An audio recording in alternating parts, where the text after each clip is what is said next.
I bet you were expecting Pompom. But it was me, Dio. Right. So, JoJo's Bizarre Adventure. This is a video I've probably wanted to do for a while now, especially because I did say, like a couple months ago that I was going to do a cosplay video where I was going to cosplay while I talked about an anime. Which I might do this again soon. Because, traumatic murder needs to be addressed. Anyways, welcome. If this is the first time viewing one of my videos, welcome to my channel. If it's not, thank you for coming back. Oh my gosh, I love you guys. So, Season 1 of the new anime adaptation of JoJo's Bizarre Adventure by Hirohiko Araki. Season 1 covers 2 parts out of the original story, and those are Phantom Blood and Battle Tendency. The Phantom Blood is the first part, and it introduces us to the families of the Joestars and the Brandos. And this unleashes all hell on the future generations within this universe. So, one day, rich Mr. Joestar was riding in his carriage with his family, and they careen off of a cliff. Lucky for Mr. Joestar Sr. that Mr. Brando Sr. was looting corpses in that area that day, because that's a thing to do.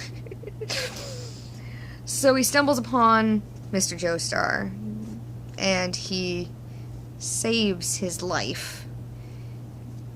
Actually, he was just trying to dig the gold out of his teeth.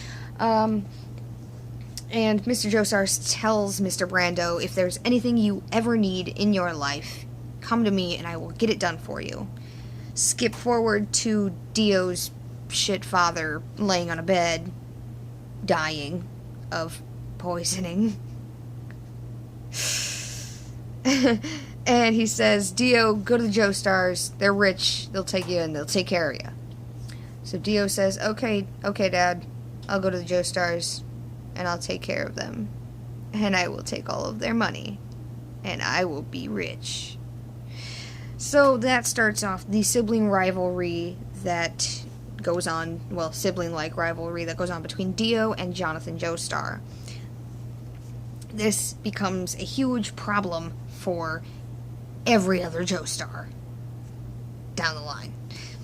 But back to this. So, this also part, Phantom Blood, also introduces the ancient Aztec stone mask, which I don't think is actually Aztecian. I don't know. They never really cover that. Anyways, it's very important. Skip ahead to Battle Tendency, because I'm going to avoid spoilers, this picks up with Jonathan's grandson, Best JoJo, Joseph. Joseph is snarky and confident and just overconfident and just all around a shit, and completely the opposite type of character to his grandfather, Jonathan, who was very gentlemanlike and very English. Joseph ends up having to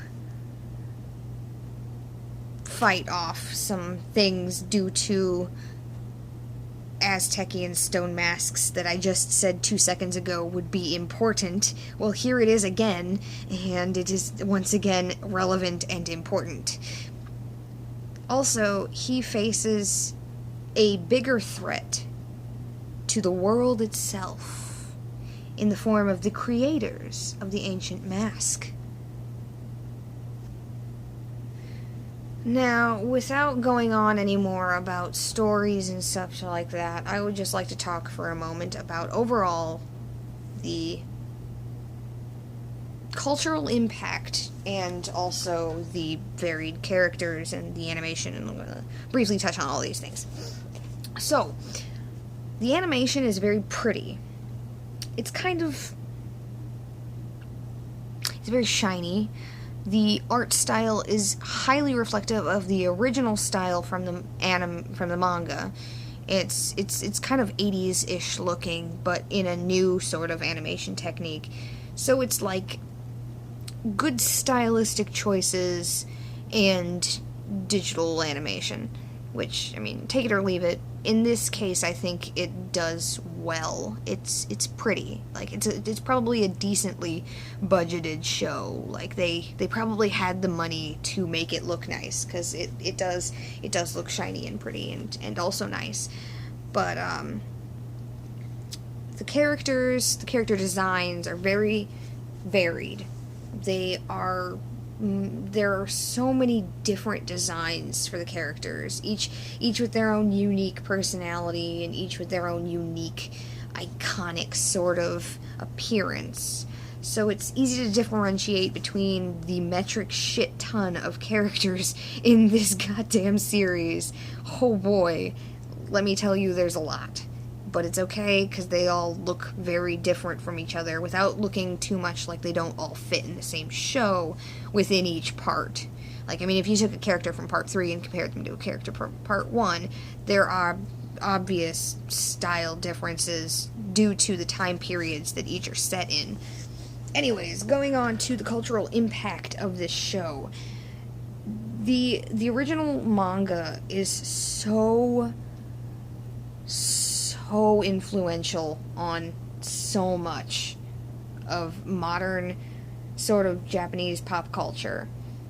You can see, like, idols striking JoJo poses because that is a thing to do, and it is completely and totally just everywhere. The parodies in other anime are just innumerable. There's from stylistic changes in the way characters are drawn from other anime to reflect the JoJo's unique style.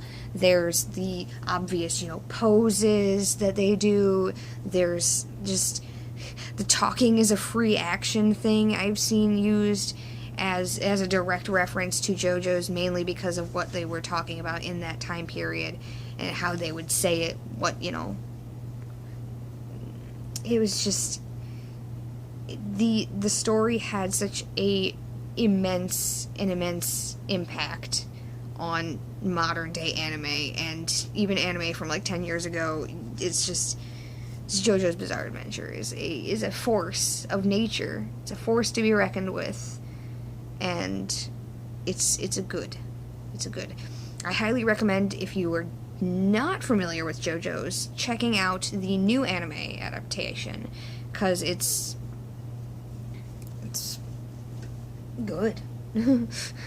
it's if you've ever been interested in vampires or weird powers or long shonen series or music references or weird powers, I think I said that one already, but there's more weird powers than what can be just covered in saying it once.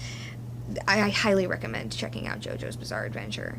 If the anime scene's not for you, and you'd prefer to read it, the manga is very good, very long, but very good, and the art style improves over time. Even though Araki-sensei has this nasty little habit of, what's anatomy? What do you mean people don't bend like this? It's still a very good story, and it's still immensely enjoyable. Also, highly recommend the 1980s OVA series. Now that covers, I think, just Stardust Crusaders, which is part 3. I don't know if it actually covers parts 1 and 2. I think it's just Stardust Crusaders. So I would recommend watching that after you've read, like, the first 2 parts or watched the first season of the new anime. But the OVA from the 1980s is fucking great. Like, it's very 80s.